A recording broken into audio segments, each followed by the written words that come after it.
여러분 안녕하십니까. 아침엔 경제 뉴스 길잡이 이상훈입니다. 금요일인 오늘도 한꺼풀 더 깊이 들어간 뉴스를 여러분께 전해드리겠습니다. 먼저 일면 기사부터 준비되어 있습니다.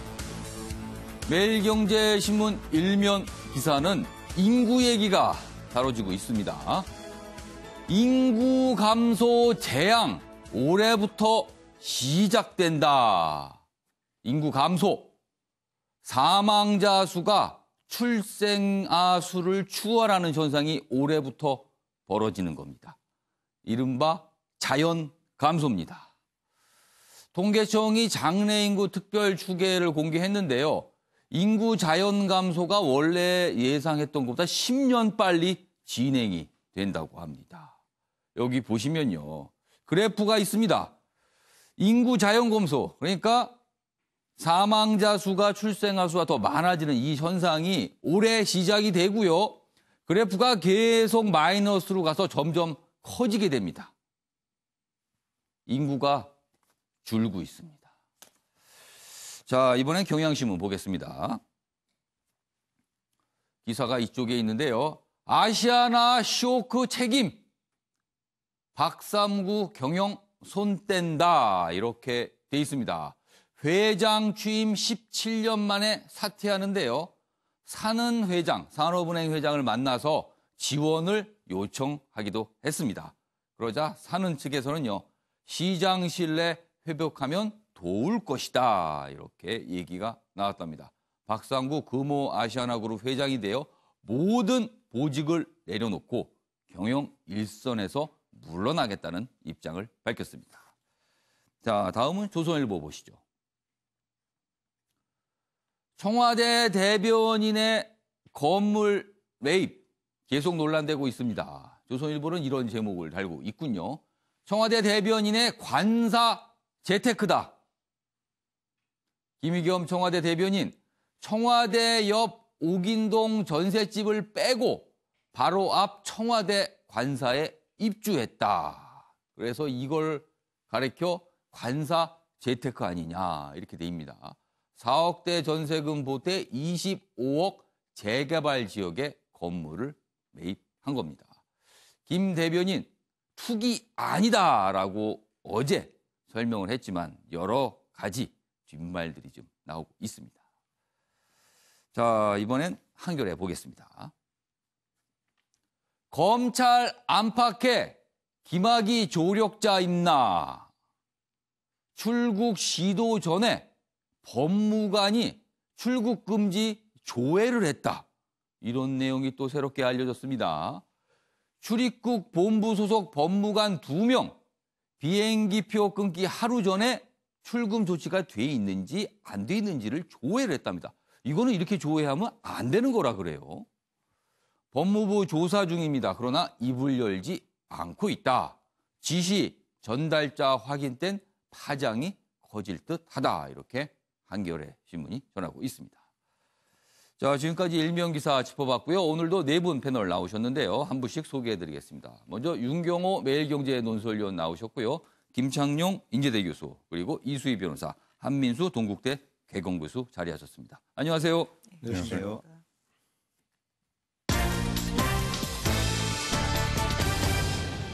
오늘 다룰 뉴스의 핵심을 정리한 아침을 여는 키워드 4가지입니다. 첫 번째 키워드, 이상한 표시가 있죠. 올해 사망자 숫자가 출생아 숫자를 앞지른다. 그 표시가 돼 있고요. 두 번째 키워드는요. 생활인과 청와대 대변인 사이에서 거짓말하는 자는 누구인가? 마지막 키워드는요. 수포자 확 늘었다. 수포자는요. 수학 공부에 어려움을 겪는 학생을 말하죠. 그러나 확 늘었다고 합니다. 자, 그럼 첫 번째 이슈는 인구 얘기를 좀 해봐야겠습니다. 국가의 근본적인 문제인데요. 우리 심각한 상황으로 가고 있습니다. 지금. 세계일보 기사인데요. 올해 사망자 출생아 꺽쇠가 이렇게 돼 있습니다. 사망자 쪽이 더 많게요. 더 빨라진 인구 절벽이다. 이렇게 돼 있습니다. 자연 감소 10년 당겨져 올해부터 시작이 됩니다. 2028년 인구가 정점 후 내리막길로 시청자 여러분께서는 자연 감소가 올해부터 시작이 된다는데 뭐 인구 정점은 왜 2028년이라 이런 의문을 가질 수가 있습니다. 그런데요. 자연 감소에다가 외국에서 유입되는 새로운 인구들이 또 있거든요. 뭐 귀화자들인가 등등등. 그러니까 그런 걸 감안하면 본격적으로 전체 인구가 줄지는 않는데 2028년에 정점을 찍은 후 그 인구조차도 이제 내리막길이라는 얘기입니다. 최악을 가정할 땐 내년부터 인구가 줄 수도 있다. 그리고요. 2056년엔 환갑 나이가 전체 인구의 중간 나이가 된답니다. 우리 인구의 가운데, 정확하게 가운데 있는 나이가 환갑이 되는 겁니다. 그렇군요. 여기 보시면요. 그래프도 좀 잠깐 보겠습니다. 지금 1960년부터 100년이 지난 2067년까지 인구 통계와 예측치가 있는데요. 쭉 상승하다가 2028년에 정점을 찍습니다. 5,194만 명 정도로 추정되죠. 그리고는 줄어들고요. 2067년엔 우리나라 인구가 3,900만 정도, 4천만 명이 안 되게 줄어들 것으로 예상이 된답니다. 기사 하나 더 보죠. 10년 당겨져 올해부터 인구 자연 감소다. 절벽 앞에 섰다. 이렇게 돼 있는데요. 뭐 비슷한 내용 지금 앞에서 전달해 드렸는데 이 부분이 좀 눈에 띕니다. 50년 뒤엔 한국의 총 인구가 지금보다 1,200만 명이 줄어든다. 물론 우리나라 땅이 좁습니다만 인구가 줄어드는 건요. 윤공우 의원님. 어떻게 보면 국가의 근본이 흔들리고 있다. 이렇게 볼 수도 있을 것 같아요. 그렇습니다. 경제력의 어찌 보면 근간이 되는데요. 생산 가능 인구라고 얘기하는 경제력의 근간이 되는 이 인구의 감소는 사실 공동체 존립을 흔드는 문제입니다. 인구 관련 기사 뉴스는 숫자가 많기 때문에 사실 굉장히 헷갈릴 겁니다. 헷갈립니다. 시청자들, 독자들 뭐 굉장히 헷갈립니다. 한 달 전에 출생률 1.0을 밑돌았다. 이 기사 때문에 또 깜짝 놀랐고요. 한 해 출생자가 30만 명을 또 미치지 못했다는 것 때문에 또 깜짝 놀랐는데 바로 이런 이제 확정된 수치들 때문에 이번에 통계청이 장래 인구 특별 추계라는 작업을 했어요. 무슨 말씀이냐면 지금 통계청은 5년 단위로 인구의 미래, 장래 인구가 어떻게 변할 거라는 거를 5년 단위로 정기적으로 조사를 하는데 최근에 2년, 3년 사이에 급격한 변화를 보건데 그 전에 했던 추계가 틀렸을 것 같다. 너무 낙관적으로 봤을 수 있다는 그렇습니다. 거네요. 그리고 뭐 낙관적으로 당시에는 봤겠죠. 2016년에 했는데 그러나 그 후에 2, 3년 사이에 벌어진 급격한 변화를 반영을 해야 될 것 같다. 그래서 특별 추계라는 작업을 해서 어저께 내놓은 거거든요. 그렇게 더 깜짝 놀랄 만한 전망이 나오더라. 그렇습니다. 만약에 이게 특별 추계가 아니라 정례 추계였으면 2021년에 나왔어야 되는 거죠. 근데 이제 까보니까 10년이 앞당겨졌다는 얘기는 뭐냐면 우리가 앞으로 10년 정도 후에 벌어질 인구의 급감, 그러니까 급감이 아니라 자연 인구 감소, 사망자가 출생자보다 더 많아지는 현상, 이게 당장 올해부터 벌어질 수 있다. 과거 추계에서는 10년 뒤에 있을 것이다라고 봤는데 그게 아니고 당장 올해부터군요. 그렇습니다. 이 얘기는 이 인구 관련 대책을 저출산 대책을 다른 것보다 더 우선순위를 더 많이 부여해야 된다. 바로 그런 의미죠. 그러니까 이 10년 후라고 해서 손을 놓고 있어도 된다. 이런 의미는 아니지만 지금 뭐 여러 가지 할 일들이 많지 않습니까? 정부도 그렇고 가계도 그렇고. 이 우선순위에서 이 인구 문제를 조금 더 앞당겨야 된다. 근데 왜 그러느냐? 인구 문제라는 게 매일경제 기사에 몇 가지 수치가 이제 잠시 후에 또 보여줄 겁니다. 대학 정원이 급감을 하고요. 인구가 부족하면 군에 갈 장정들이 여러 가지 문제가 발생을 해요. 그렇습니다.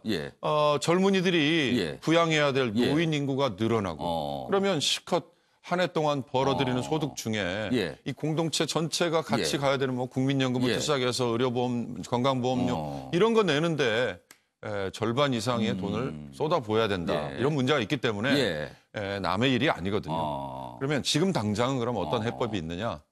이중구조부터 빨리 우리가 좀 타파를 해야 된다. 무슨 말씀이냐면 저는 지금 당장은요. 프랑스식 해법이라는 걸 인구학자들은 많이 얘기합니다. 그러니까 좀 뭐 오해의 소지도 있습니다만 가정의 형태를 불문하고 아이들을 낳으면 아이에게 지원을 해주는. 무슨 정식 결혼이든 사실 혼이든 그렇습니다. 아무튼 뭔가 가정 형태를 꾸리고 아이를 낳으면 무조건 지원을 해줘야 된다. 그렇습니다. 그건 다만 문화적인 사회적인 여건 많이 바뀌어야 되는데 한마디로 얘기하면 미혼모를 얼마나 따뜻하게 용인하느냐 이거거든요. 근데 이건 굉장히 민감하고 미묘한 문제입니다. 또 하나는 낙태 문제를 우리가 어떻게 접근하느냐. 이것도 지금 당장 우리가 접근할 수 있는 인구 대책 중에 하나입니다. 이런 것들을 포함해서 우리 사회가 길게 봐서 대책을 세워야 될 거라고 생각했던 게 지금 당장 눈앞에 닥쳤다는 걸 보여주는 뉴스입니다. 저 앞에 불 정도로 봤는데 그게 아니라 당장 지금 발 앞에 불이 떨어진 상황이 돼버린 겁니다. 잠깐 말씀하셨는데요. 그 내용이 있습니다. 그럼 앞으로 어떤 일들이 구체적으로 벌어지게 되는지를 정리했습니다. 매일경제 기사인데요. 우리 제작진이 아주 제목을 엄청나게 크게 키워놨습니다. 여기다가. 그만큼 중요하다는 거죠.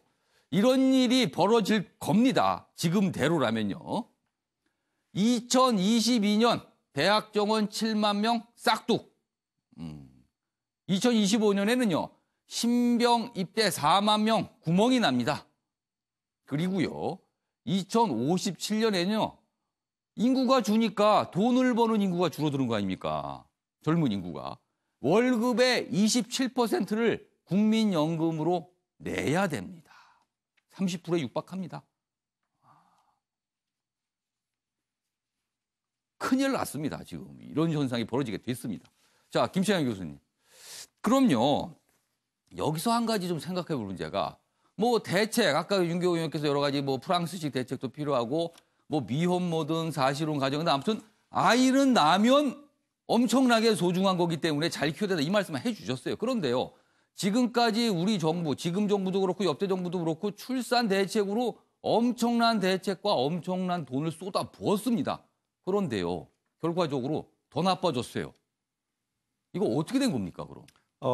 많은 돈을 쏟아붓고 지자체도 그렇게 한다고는 하지만 사실은 한 아이를 키우는데 사교육비라든가 또 직장 단절이라든가 이런 어떻게 보면 사회적인 불안 요소들이 굉장히 많아서 아이를 낳고 싶지 않다는 이 사회적 분위기 이런 것이 팽배해 있고요.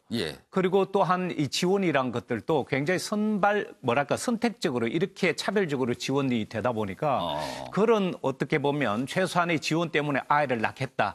그런 어떤 유도 심리에는 턱없이 부족하다. 아무리 정부가 뭘 해준들 사람들 마음은 아이 낳으면 이거 감당할 수 없다. 이런 생각을 한다는 거네요. 특히 젊은 층 사이에서는 아이가 우리들의 인생 전체를 발목 잡는 그런 현실적인 구조지 않습니까? 유치원 사태도 그렇고 여원 사태도 그렇고 그 케어하는 모습 보면 정말 내 아이를 저런 곳에 보내고 싶지 않다라든가 유치원 대란 같은 데 봐서도 아이 없는 게 너무 다행스럽다라든가 이런 우리 사회적인 전반적인 문제들이 어떻게 보면 포괄적으로 담겨 있기 때문에 아이를 낳고 싶은 사회적인 풍토 그리고 좀 더 편하게 아이를 키우고 싶은 그런 사회적인 뭐랄까요 기반 구조들을 바꿔주는 것이 저는 급선무다 이렇게 봅니다. 아무튼 정부가 고민할 게 참 많습니다. 미세먼지도 있지만요. 이 인구 문제는 아까 제가 잠깐 말씀드렸지만 국가의 근간과 관련된 문제거든요. 국가가 존속할 수 있는가 없는가의 문제인데 큰일 났습니다. 자, 이번엔 다음 주제로 넘어가 볼 텐데요. 세월호와 관련된 내용입니다. 경향신문 4면에 난 기사입니다.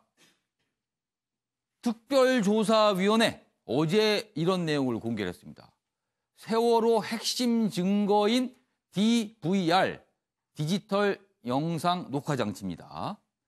해군 해경이 조작했을 가능성이 있다.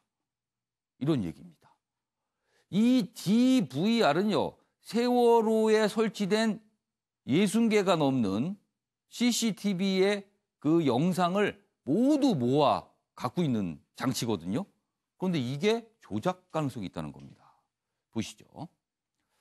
해군이 수거 주장한 DVR과 검찰에 제출한 DVR에 여러 가지 차이점이 좀 보인답니다. 그래서 뭔가 좀 이상하다는 거예요. 고무 패킹, 열쇠 구멍 등이 달라서 사전에 미리 수거한 다음에 바꿔치기 한 거 아니냐, 이런 의혹입니다. 수거 영상 원본을 달라는 요청에 해경은 일부분만 주고 저화질 영상을 내놨다. 유족들은요, 이 CCTV 영상 조작 여부에 대해서 이거 수사해야 된다, 이런 주장을 하고 있습니다. 관련 기사 하나 더 있는데요. 보시죠. 해군 해경 세월호 침몰 영상 숨기고 DVR 수거 쇼 했나, 이렇게 돼 있습니다. 이 의혹의 핵심 중에 한 가지 내용은요, 해군이 DVR을 그 당시 그해 6월 22일 날 수거한 걸로 알려졌는데 미리 수거를 하고 수거하는 모습을 일부러 연출한 게 아니냐, 뭐 이런 의혹도 있어요. 보시면 침몰 직후 40분 영상 없이 일부만 공개돼서 그동안 참 여러 가지 의혹을 샀습니다. 전체 영상 수차례 요청해도 모두 거절했고요. 해군 영상 속 DVR 그리고 검찰이 확보한 DVR은 여러 가지가 좀 다른 모습이라는 겁니다.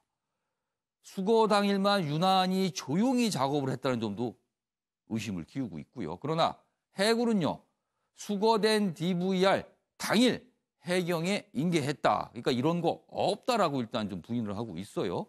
여기 보시면 일단 그동안 이 DVR이 왜 논란이 됐는지 그 내용이 좀 정리되어 있습니다. 여기 보시면 참사 직후부터 주요 증거로 거론됐지만 해경은 6월 22일에야 DVR을 수거했다. 뒤늦게 수거된 그 CCTV 영상은 참사 발생 약 3분 전까지인 오전 8시 46분까지 상황만 기록이 돼 있어요.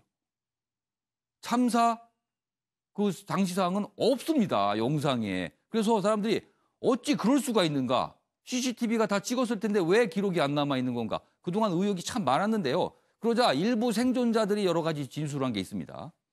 세월호가 이미 기운 9시 30분까지도 모니터로 CCTV 화면을 봤다는 증언들이 나와 있는데 막상 그 영상은 DVR에 남아있지 않았습니다. 그래서 그동안 의혹이 있었는데 어제 특조위 조사 결과 조작 가능성이 있는 거 아니냐, 이런 의혹을 제기한 겁니다. 자, 일단 이 부분은 함수 교수님. 예. 참사 3분 전까지 영상만 남았다. 이 부분도 참 그동안 논란이 많았어요. 그렇죠. 이게 그 선내에 설치되어 있는 CCTV를 모두 녹화되는 하나 집결되는 곳이죠. 이거는 그때부터 사고 당시부터도 이걸 발견해서 제대로 분석을 하면은 실제로 그 사고 당시 상황과 사고 원인까지도 밝히는 데서 상당히 결정적인, 그렇죠. 그 영상을 찍히면 어떤 모습이었는지를 볼 수 있으니까. 그렇죠. 물적 증거가 될 것이다고 유족들도 주장해왔고 많은 학자들도 주장을 했었는데, 이게 지금 5년이 다 된 시점에서 조작될 가능성이 있다.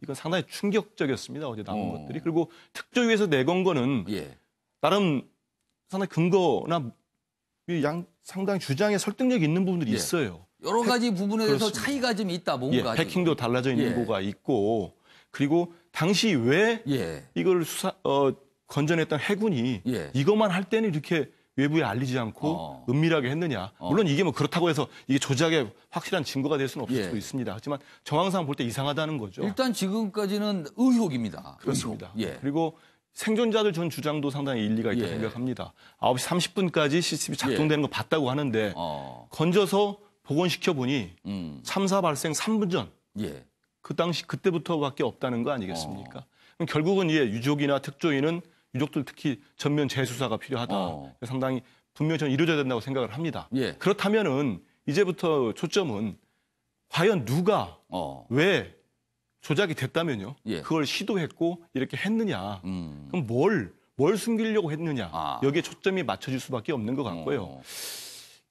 전임 정권에서도 몇 차례 조사가 있었습니다. 이게 여전히 풀리지 않았습니다. 이 부분은 유족들의 뭐 일방적 주장이랄지 특조의 주장이라고 보지 말고 이거를 다시 또 이번에 풀리지 않으면은 이게 또 우리 사회적 갈등과 소모로 남게 될 수밖에 없습니다. 그래서 이번 기회에 이런 문제 제기가 생긴 만큼 전면적인 재수사가 필요하고 뭐 특조위의 주장이 예. 뭐 극단적으로 뭐 맞을 수도 있고 틀릴 수도 아직은 있습니다. 모르는 거고 의혹입니다. 그렇습니다. 근데 그래도 이 조사위에서 이렇게까지 근거를 대고 주장을 했다면은 말끔히 해소되는 게 우리 사회를 위해서도 전반적으로 좋지 않나 판단해 봅니다.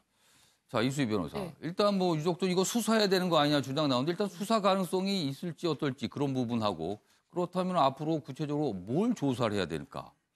어떻게 보세요?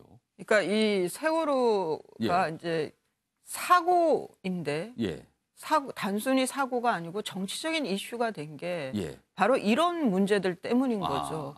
뭔가 석연치 않은 구석들이 있는 거예요. 깔끔하게 뭐가 진행되지 않았다는 거예요. 그래서 이게 계속 정치 이슈화 되고 또 말씀하신 대로 사회 갈등을 이제 야기하는 건데 지금 보면은 해군은 수거를 했고 그리고 현장에서 그대로 해경에게 넘겼다라고 지금 주장하고 있고 그런데 검찰에 간거하고 지금 영상 안에 있는 거는 지금 특조위에서는 상의하고 좀 이상하다는 거고요.